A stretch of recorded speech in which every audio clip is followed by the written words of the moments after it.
Papaya! Here we go. I want to talk to you right now about the 8 main activators in our life.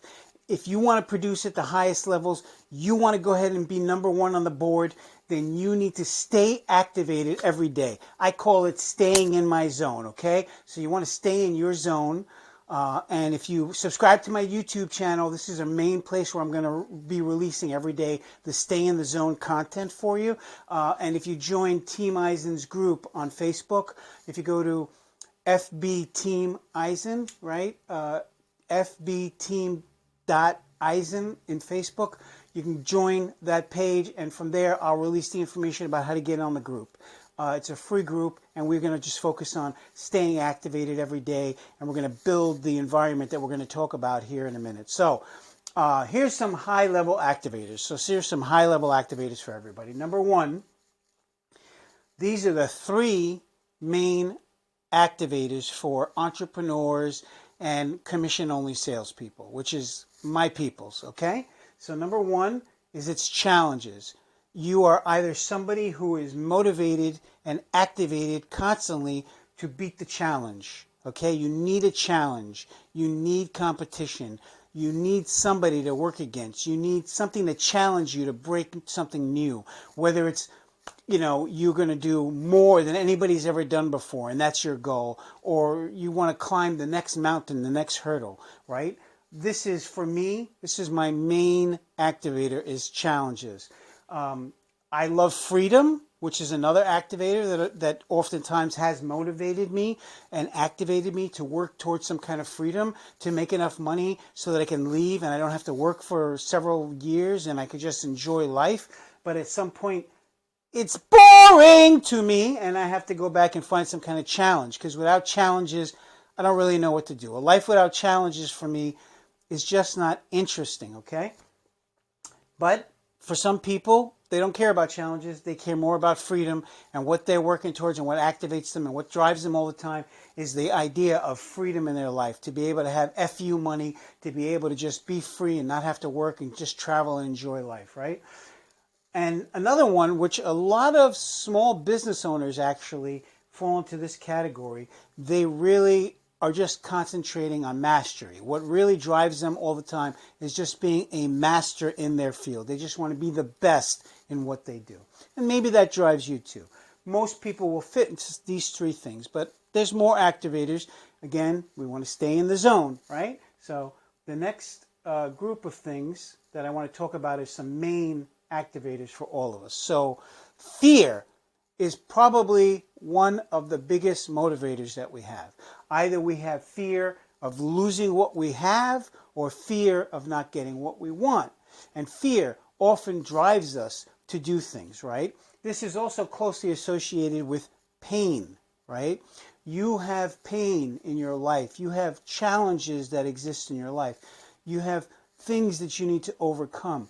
And part of the pain that comes to you, which is often why you have fear, right, is you have something driving you, some pain that's happening in your life, some discomfort, some kind of longing for something else that you're looking for. You're not happy in the situation and you want to have fulfillment in a certain area, whether it's your job, maybe you're somebody who makes a lot of money but you have no time, okay? Maybe you're somebody who doesn't have a life with your family. You're either working and you have a working life and you're all working, or you have no family life, right? Or you have all family life and you're not working. I don't know.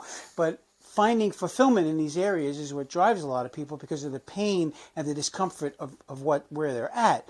But what motivates them is the fear of not having that. If you're afraid that you're not going to be able to reach that, if you're afraid you're not going to have a healthy relationship, if you're afraid you're not going to be able to reach those goals, that actually is a main activator to activate that reinvention engine inside of us, that muscle inside of us that we could tap into. Because every day we get up and we start at 0, right? And, the idea is that if your playing field is the court, you want to make sure that at the end of the day, you left it all on the court, right? You gave all of yourself to it that day, and you go to sleep tired at the end of that day. And you wake up in the morning, and again, you start at 0, and you're going to go out there, and you're going to leave it all on the court again. Okay, that's the goal, right? And fear helps to motivate you for that.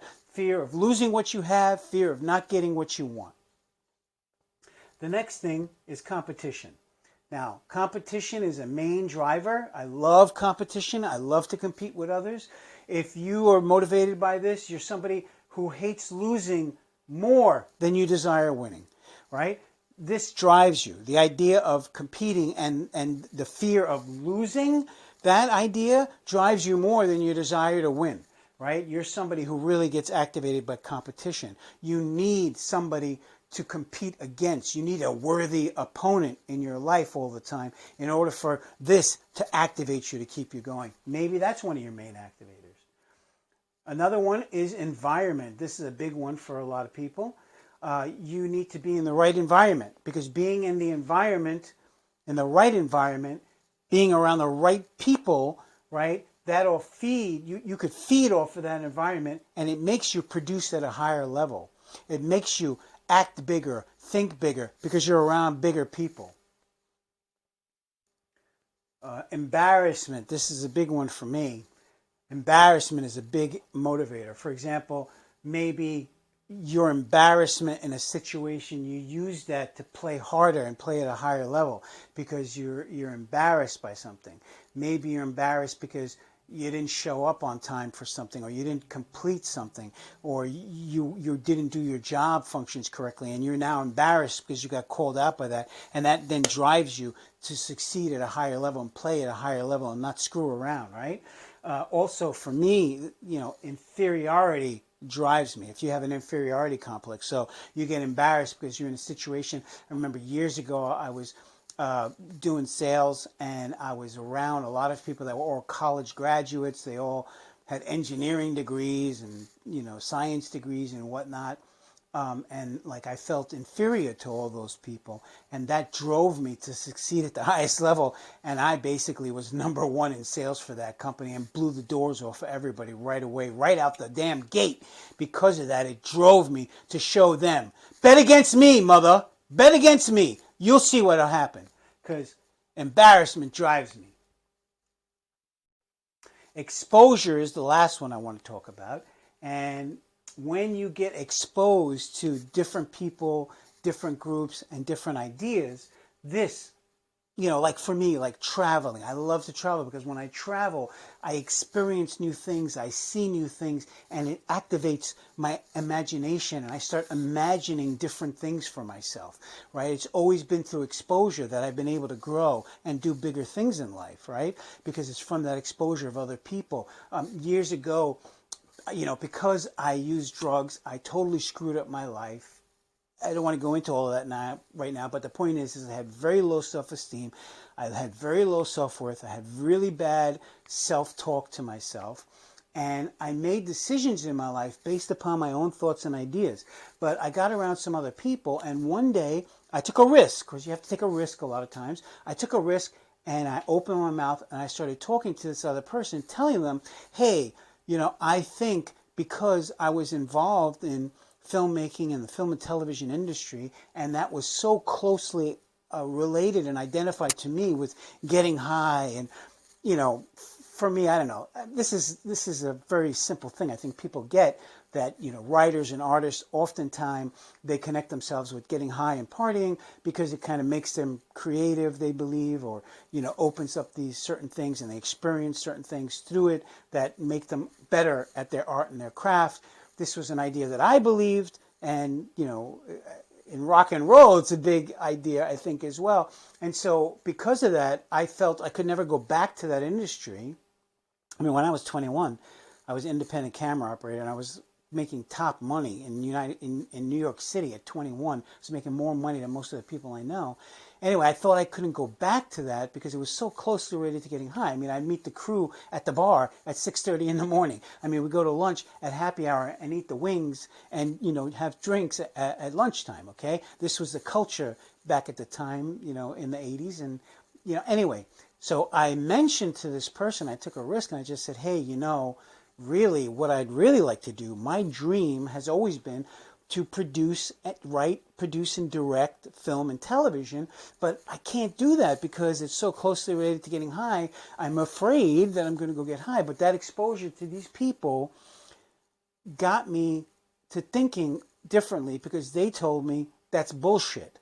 They told me that's bullshit. And just by opening my mouth and sharing that, they were able to instill in me the idea that I could do anything that I wanted, that this wouldn't hold me back, that there were plenty of people who were artists and working in there was alcoholics who were bartenders and they weren't drinking. So of course it's a stupid idea when you talk about it.